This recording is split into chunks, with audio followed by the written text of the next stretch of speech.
Ao menos, pelo que me lembro, desde 2018, venho ouvindo a história de que o Brasil deve seguir os valores cristãos, repetido exaustivamente pelos ditos conservadores, ou de direita, que nenhuma relação possui com conservadorismo, pois esta última palavra, quando procuramos em qualquer dicionário, refere-se como a ideia de manter a situação de algo, incluindo lado e ideologia política.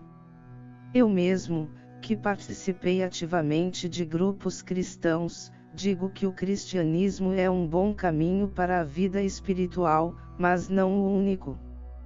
Com o tempo, contrariando o dogma de que qualquer outra religião deve ser rejeitada, comecei a querer entender o porquê, e não me bastava como resposta o que era dito por padres, bispos e outros pregadores, mas eu mesmo deveria encontrá-las para verificar se havia fundamento. Para meu espanto, a experiência foi muito rica, descobrindo que a maioria dos argumentos é facilmente anulado, e talvez por isso é colocado muito medo aos fiéis para que não tomem conhecimento. Outras religiões tratam exatamente dos mesmos princípios, às vezes utilizando mais de uma divindade.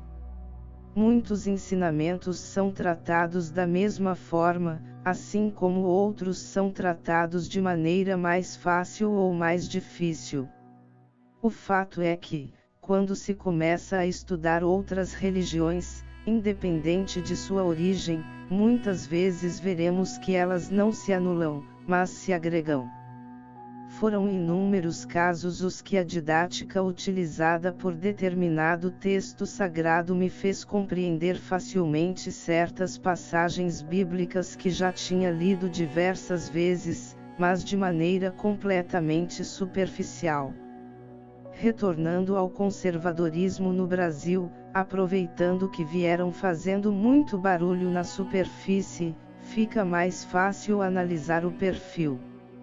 Se dizem cristãos, boa parte com considerável poder aquisitivo, ocupando certo destaque na sociedade, mas que não são muito afins de que pessoas de fora de seu círculo cristão, e não são raras as oportunidades com ações para que tal evolução seja barrada, pois é vista como ameaça à própria nobreza, correndo o risco de ser considerado não mais como alguém importante, mas apenas como mais um. A principal característica é o horror ao comunismo. Se for para repartir, apenas com quem pode retribuir o favor.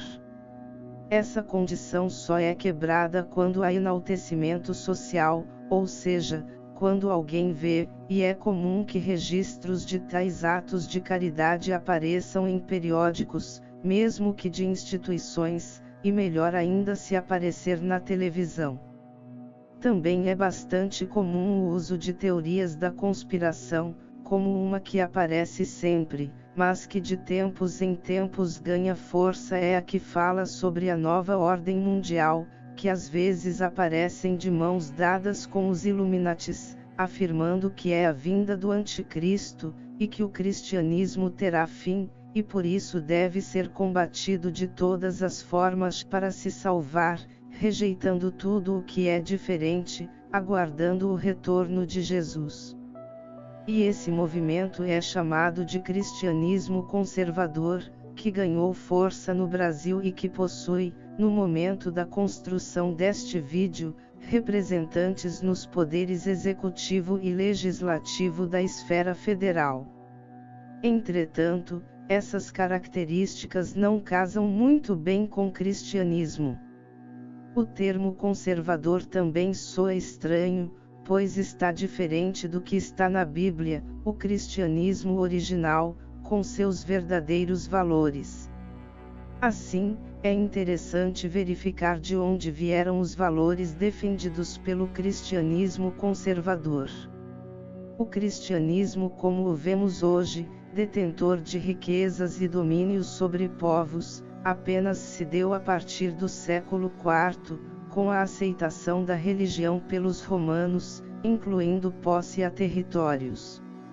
Entretanto, essa aceitação foi nada cristã, pois o intuito era a obtenção do domínio da religião, onde teriam direito de escolher líderes, colocando pessoas de destaque alinhadas ao império para chefiar as comunidades, pois os próprios romanos passaram 3 séculos desperdiçando recursos sem qualquer sucesso para acabar com o cristianismo.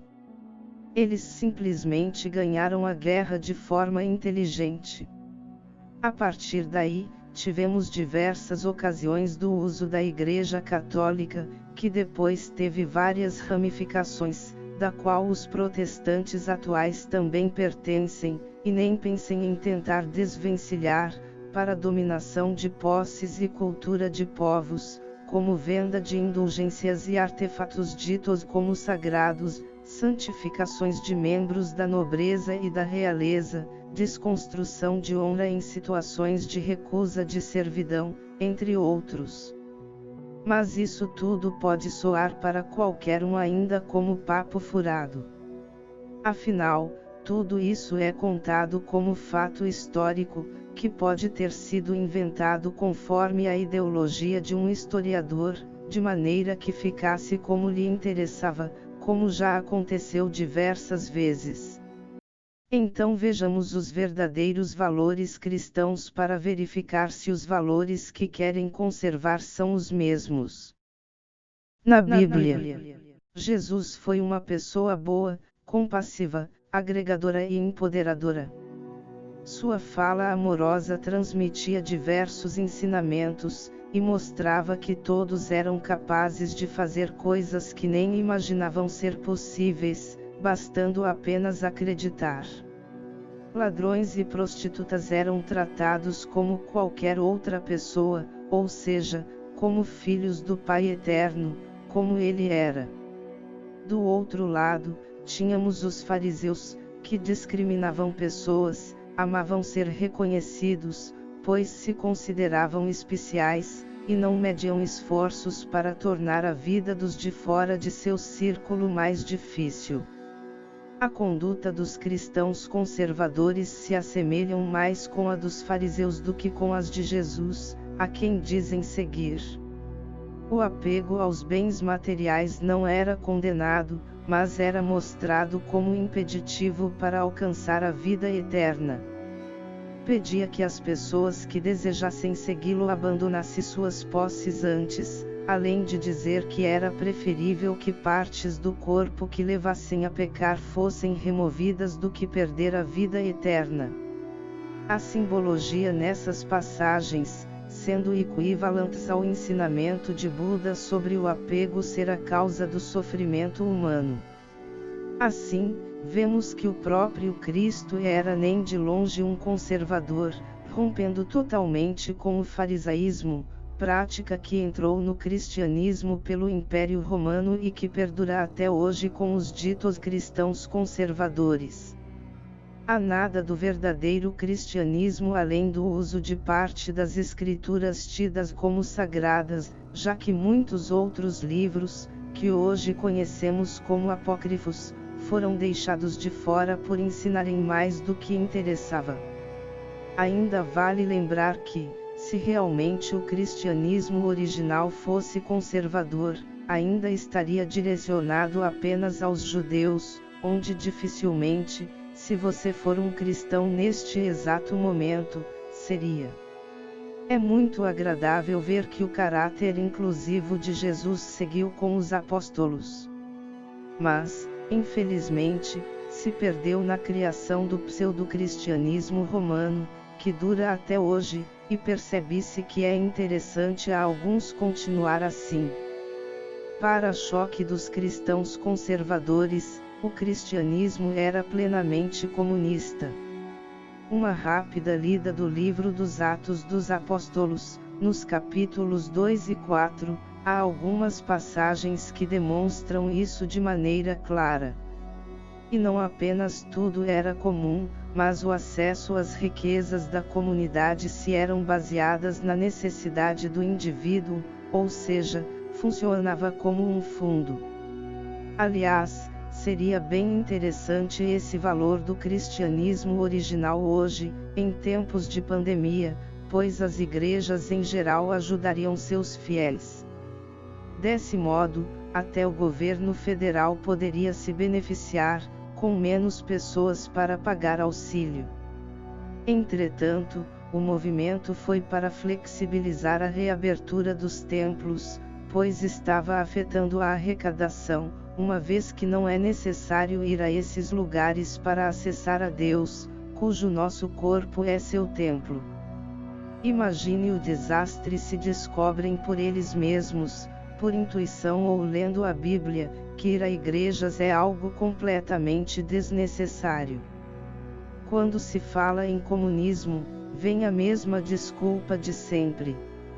É uma ideologia injusta, pois muitos trabalham para ganhar algo, enquanto outros nada fazem e ganham a mesma coisa.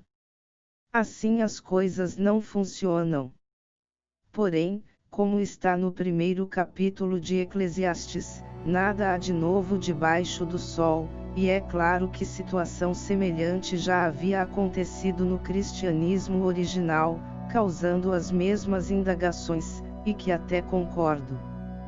Mas eis que o apóstolo Paulo, na segunda carta aos Tessalonicenses, diz à comunidade que tomou conhecimento da expertisa de alguns, e instrui que apenas os que trabalham devem comer do que é fruto do trabalho do grupo. Ele próprio, a quem em tese estaria acima de qualquer regra dada aos cristãos, também trabalhava ao visitá-los para não ficar pesado a eles. Caso esses espertos quisessem ter acesso a algo, se não concordasse em trabalhar na comunidade e para a comunidade, que trabalhasse para conseguir o próprio sustento. Ou concordava com o comunismo ou estava à parte dele, tanto das obrigações como dos direitos. Quanto à nova ordem mundial, ela já existe há milhares de anos. Amar o próximo como a ti mesmo, o segundo dos 10 mandamentos, foi a ordem deixada, mas que ninguém seguiu. Essa é a nova ordem, que ainda está à espera de ser seguida. Quanto aos Illuminatis, o próprio Cristo foi um Illuminati. Aquela auréola que frequentemente aparece nas imagens e estátuas de Jesus simboliza que ele atingiu a iluminação. Curiosamente, esse símbolo presente nas representações dele e dos demais santos foi pego do hinduísmo, indicando o acionamento do Sahasrara, conhecido como chakra da coroa ou coronário, denotando conexão com o divino. Nos casos de Jesus e Maria, há ainda a menção do Anahata, ou chakra cardíaco, sinalizando que viviam o amor incondicional. Logo, cristianismo conservador é mais um mito, ou seja, lorota, mentira, história para boi dormir, ou para gado cair. A ideologia transmitida é uma corruptela do cristianismo, com raízes não na igreja primitiva, a verdadeira igreja fundada por Jesus, mas da igreja fundada pelos romanos, em que alguns preceitos pregados pelo Cristo simplesmente foram descartados e inseridos outros que são o extremo oposto das palavras de quem chamam de Salvador.